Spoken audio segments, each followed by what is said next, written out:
இதை வச்சு ஒரு ஆக்ட் நிரவுக்கு ட்ரை பண்ணி பார்த்துடலாமா? ஆக்சுவலாக இது இன்ஸ்டாகிராம் நிறைய பேர் ஷேர் பண்ணி நிரவுக்கு ட்ரை பண்ணி பாருங்கன்னு சொன்னீங்க.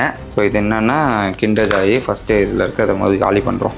உள்ளே இருக்க சாக்லேட்டும் தேவையில்ல. அதாவது குழந்தைக்கு ஹெல்த்தியாக கொடுக்கறதுக்காக ஏன் இது இப்போ என்ன பண்ணால் முட்டை வைக்கும். ரீல்ஸில் என்ன பண்ணுறாங்கன்னா இந்தமாதிரி ஒரு முட்டையை உள்ளே வச்சு இது குழந்தைகிட்ட கொடுக்குறாங்க. குழந்தை சாப்பிட்டுருது. என்னை பொறுத்தவரையும் இது நிரவுக்கு ப்ராங்க்கு தான். அவன் பார்த்தோன்னே முட்டை அப்படின்னு இது பண்ணுறான். ரைஸ் ஆக்சுவலாக அவங்க என்ன பண்ணாங்கன்னா கம்மு போட்டு ஒட்டினாங்க. ஒட்டிட்டோம்.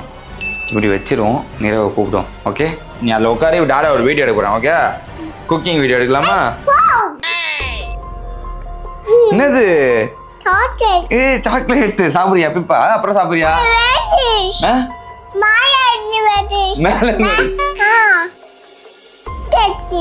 முட்டையா? முட்டை இல்லடா சொல்லக்குட்டி, இது சாக்லேட். முட்டை சாக்லேட். ஆமா அதா நீ சாக்லேட் அப்போ நிறைய வாங்கலாம். ஓகே, சிக்கி பாப்பாக்கு நிறைய வாங்கி தரேன். முட்டை சாக்லேட் நல்லா இருக்குல்ல? நல்லா இருக்கு. முட்டை சாக்லேட் வாங்கி கொடுத்து பாப்பாக்கு அடிக்கடிக்கு. இந்த சாக்லேட் வேணுமா? ஓகே டாடா உனக்கு நிறைய வாங்கி தரேன். ஓகேவா கைஸ்? சக்சஸ்.